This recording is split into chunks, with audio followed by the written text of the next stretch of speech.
नागपूरमध्ये शुक्रवारी एक अत्यंत भक्तिपूर्ण आणि आध्यात्मिक वातावरण पाहायला मिळालं। श्री चक्रधर प्रभूंच्या आसीम कृपा प्रसादाने पंचावतार उपधार महोत्सवाचा भव्य कार्यक्रम पार पडला। हा विशेष सोहळा जोडेवाडा समूह रोडवरील कर्ण अपार्टमेंट येथे संपन्न झाला। डॉक्टर संजय भाजीपाले आणि डॉक्टर सौ श्रद्धा भाजीपाले यांच्या पुढाकाराने आयोजित या महोत्सवाला नागपुरातील भाविक आणि श्रद्धावान नागरिकांनी मोठ्या संख्येने हजेरी लावली। कार्यक्रमाची सुरुवात संध्याकाळी 5 वाजता गीत पाठ वाचनाने झाली। भक्तिभावाने भरलेल्या वातावरणात वाचनाला सुरुवात झाली आणि उपस्थितांनी मनापासून श्रवण केलं। यानंतर 6 वाजता पंचावतार उपधार महोत्सवांतर्गत देवपूजन, प्रभात वंदन आणि आरतीचे आयोजन करण्यात आले। दीप प्रज्वलनाच्या पवित्र क्षणांनी वातावरण मंत्रमुग्ध झाले। सायंकाळी 7 वाजता पारंपरिक भजनांचा कार्यक्रम झाला, जिथे उपस्थितांनी भक्ती गीतांच्या संगतीत आनंद लुटला। संपूर्ण कार्यक्रमाच्या वेळेस श्रद्धा, भक्ती आणि समाधान याचा अनुभव प्रत्येकाने घेतला। या महोत्सवात परमपूज्य परमहंस महाराज बाबाशास्त्री माकट घोटका यांच्या प्रमुख उपस्थितीने कार्यक्रमाचा गौरव वाढवला। अनेक संत, महंत, तपस्वी यांचीही यावेळेस उपस्थिती लाभली। एकंदरीतच नागपूरच्या या धार्मिक पर्वाने भक्तांसाठी एक अद्भुत आणि आठवणीत राहणारा दिवस घडवून आणला। सौभाग्यवती श्रद्धाताई भाजीपाले आणि संपूर्ण भाजीपाले परिवाराच्या वतीने या ठिकाणी श्री पंचावतार उपहार महोत्सवाचा हा कार्यक्रम आयोजित करण्यात आलेला आहे। अत्यंत शांततेत सुरुवातीला पंचावतार महापूजा पारायण या ठिकाणी संपन्न झालं। त्यानंतर श्री पंचावतार भजन पूजन उपहार महोत्सव या ठिकाणी साजरा झाला। हा पंचावतार उपहार म्हणजे महानुभाव पंथामध्ये पंचावतार हे अत्यंत महत्त्वाचे मानलेले आहेत। हे पंचावतार म्हणजे पूर्ण परब्रह्म परमेश्वराचे अवतार आहेत। या जगामध्ये परमेश्वर पुन्हा पुन्हा या जीवांना ज्ञान देण्यासाठी अवतार धारण करतो। त्याप्रमाणे कृतयुगामध्ये हंस अवतार झालेले आहेत, पण त्यांचं कार्य तात्कालिक राहिलं, त्यामुळे ते विहित अवतारामध्ये सांगितल्या गेलेले नाहीत। त्यानंतर त्रेतायुगामध्ये श्री दत्तात्रय प्रभूंचा अवतार झाला। द्वापरयुगामध्ये श्रीकृष्ण भगवंताचा अवतार झाला आणि या कलियुगामध्ये भगवान सर्वज्ञ श्री चक्रधर स्वामी, श्री चक्रपाणी महाराज, श्री गोविंद प्रभू या 3 अवतारांनी आपलं अवतार कार्य केलेलं आहे। जीवांचा उद्धार करणे आणि समाजोद्धार करणे या दोन्ही गोष्टी ईश्वराच्या कार्यातून साकारतात आणि त्यातूनच 800 वर्षापूर्वी महानुभाव संप्रदायाचा उद्गम आणि विकास झालेला आहे। सर्वज्ञ श्री चक्रधर प्रभूंनी त्या काळामध्ये सर्वप्रथम मराठी ही गोंड, कोरकू, आदिवासी, भिल्ल आदी जमातीसारख्या लोकांची भाषा होती।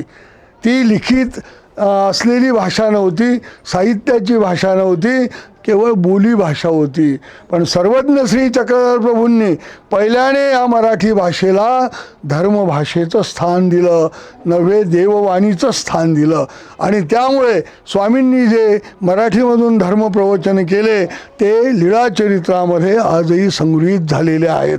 लीळाचरित्र हा मराठीचा आद्य गद्य ग्रंथ आहे आणि मराठीची पहिली कवितासुद्धा महानुभावांचीच आहे, ते म्हणजे महदंबीचे ढवळे। अशा प्रकारे 800 वर्षापासून समाजामध्ये जातीभेद नष्ट करण्याचं काम स्वामी श्री चक्रधर प्रभूंच्या विचारातून महानुभाव पंथ आजवर करीत आहे। कोणी उच्च नाही, कोणी नीच नाही, प्रत्येकजण आपल्या कर्मानुसार, ज्ञान प्राप्त केल्यानुसार तो विकास करू शकतो आणि म्हणून प्रत्येकाने ज्ञान प्राप्त केलं पाहिजे। ज्ञानम मोचकम हे पहिलं सूत्र स्वामींनी सांगितलेलं आहे की पहिल्याने तुम्ही ज्ञान मिळवा। त्या काळामध्ये ज्ञान मिळवण्याचा अधिकार काही लोकांकडेच मर्यादित होता, पण त्याला सर्वसामान्यांना ज्ञान देण्याचं काम या महाराष्ट्राच्या साहित्यिक, सांस्कृतिक, राजकीय आणि धार्मिक इतिहासामध्ये जर कोणी केलं असेल पहिल्याने तर ते सर्वज्ञ श्री चक्रधर प्रभूंनी केलेलं आहे। आणि म्हणून तेव्हापासून या महाराष्ट्राच्या साहित्यिक, सांस्कृतिक इतिहासामध्ये समाज सुधारणेची चळवळ सुरू झालेली आहे। अशा प्रकारे हा जो विचार आहे हा विचार महानुभाव संप्रदायाच्या माध्यमातून दिला जातो, या पंचअवताराच्या ज्ञानाच्या माध्यमातून दिला जातो. आणि म्हणून या ठिकाणी सर्व उपहाराच्या निमित्ताने सर्व भक्तमंडळी एकत्रित करायची असते आणि ज्ञानी पुरुष ज्ञानी साधू संतांना एकत्रित बोलवून त्यांच्या हस्ते धर्म प्रबोधन करायचं असते, त्यांचं भजन पूजन करायचं असतं आणि परमेश्वराचं ज्ञान समजून घ्यायचं असतं. अशा प्रकारचा हा विचार महानुभाव पंथाचा आहे. त्यामुळे मी स्वतः मकरधोकळा महानुभाव आश्रम श्री दत्त मंदिर या ठिकाणाहून या ठिकाणी आलेलो आहे. हे माझा शिष्य परिवार आहे. अनेक वर्षापासून यांचा माझा संपर्क आहे आणि माझ्यावर यांची दृढ श्रद्धा आहे. काही करायचं असलं तर पहिल्याने मला विचारल्याशिवाय हे काहीही करत नाही. धर्मकार्य असो का कर्माचं कार्य असो, प्रत्येक कार्यामध्ये मला सहभागी करून घेतात. आणि आजही या ठिकाणी मी आलो. महंत न्यायंबाज बाबा म्हणून माझा परिचय आहे. या ठिकाणी महंत सोनगिरकर बाबासुद्धा आलेले आहेत. हे सुद्धा आमच्या परिवारातलेच आहेत. त्यानंतर निर्मल मुनी आहेत, येळमकर दादा नाही का, येळमकर दादा हे सुद्धा या ठिकाणी आलेले आहेत. त्यानंतर या ठिकाणी अनेक सद्भक्त मंडळी उपस्थित झालेली आहे. आणि या माध्यमातून हा जो म्हणजे स्वामींचा विचारांचा वारसा आहे तो एका पिढीपासून दुसऱ्या पिढीपर्यंत देण्याचे हे संस्कार आहेत. आम्ही तर करतोच, पण आम्ही करत राहिलो तर पुढच्या पिढीला ते कळेल आणि पुढच्या पिढीलाही ते करता येईल.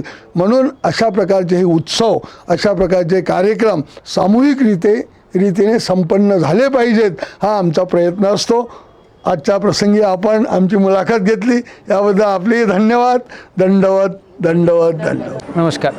आज आमच्याकडे मंडळाच्या वतीने पंचावतारांचं कार्यक्रम आम्ही आयोजित केला आहे. त्याबद्दल बाबांनी ऑलरेडी बाईट दिलेली आहे. त्यांनी सगळं सांगितलं. माझ्याकडे नवीन काही सांगण्यासारखं नाही.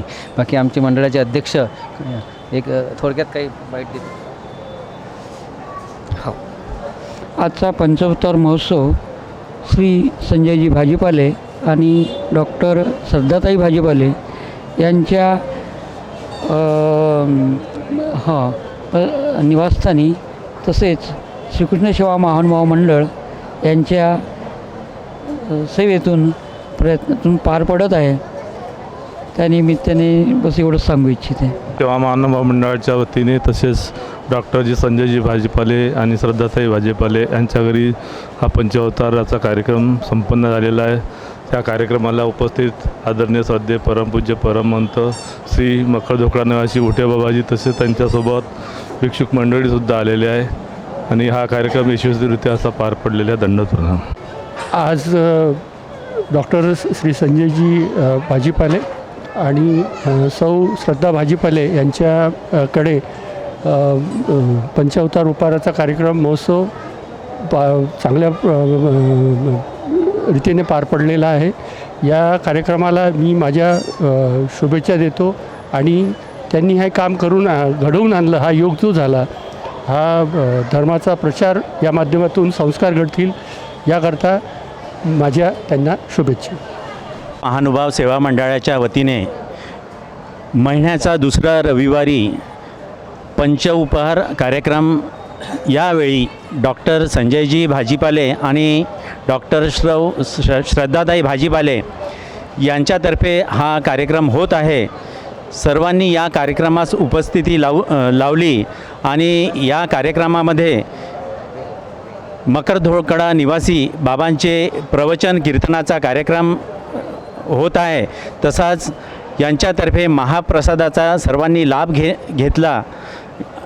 त्याबद्दल मी डॉक्टर भाजीपाले परिवारांचे हार्दिक अभिनंदन करतो आणि आमच्या श्रीकृष्ण सेवा महानुभाव मंडळातर्फे हा उपक्रम नेहमी असा चालत राहो ही सदिच्छा व्यक्त करतो. धन्यवाद. श्रीकृष्ण सेवा महानुभाव मंडळातर्फे महिन्याचा दुसरा रविवार हा जो सतत आम्ही कार्यक्रम राबवित असतो, या कार्यक्रमामागे एकच मंडळाचा आणि पंथाचा एकच उद्देश आहे की धर्माचा प्रसार आणि प्रचार व्हावा आणि लहान मुलावर याचे संस्कार व्हावे, हा एकमेव उद्देश या मंडळाचा आहे. महानुभाव मंडळ नागपूरद्वारा महिन्याचा दुसरा रविवार उपक्रम व पंचअवतार उपहार कार्यक्रम आज श्री डॉक्टर संजयजी भाजीपाले व श्रद्धाताई भाजीपाले यांच्या निवासस्थानी आज संपन्न होत आहे. या ठिकाणी मोठे बाबांचे प्रवचन व काही मार्गदर्शन होत आहे आणि महाप्रसादाचा इथे आयोजन करण्यात आलेलं आहे. सर्वांनी महाप्रसादाचा लाभ घ्यावा ही विनंती.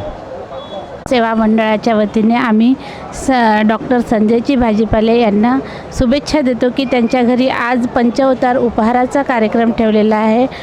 डॉक्टर सौ श्रद्धाताई भाजीपाले आणि डॉक्टर संजयजी भाजीपाले यांनी हा एवढा मोठा कार्यक्रम आयोजित केला. त्यामध्ये मकर धोकड्याचे आमचे गुरुवर्य श्री मोठे बाबा त्यांनी बोलवलेले आहेत. बाबांचा प्रवचनाचा कार्यक्रम इथे आहे. त्यानिमित्ताने हा सत्संग एक म्हणून आम्ही त्यांना एक शुभेच्छा देतो. Bureau report Mahanews 7 Nagpur.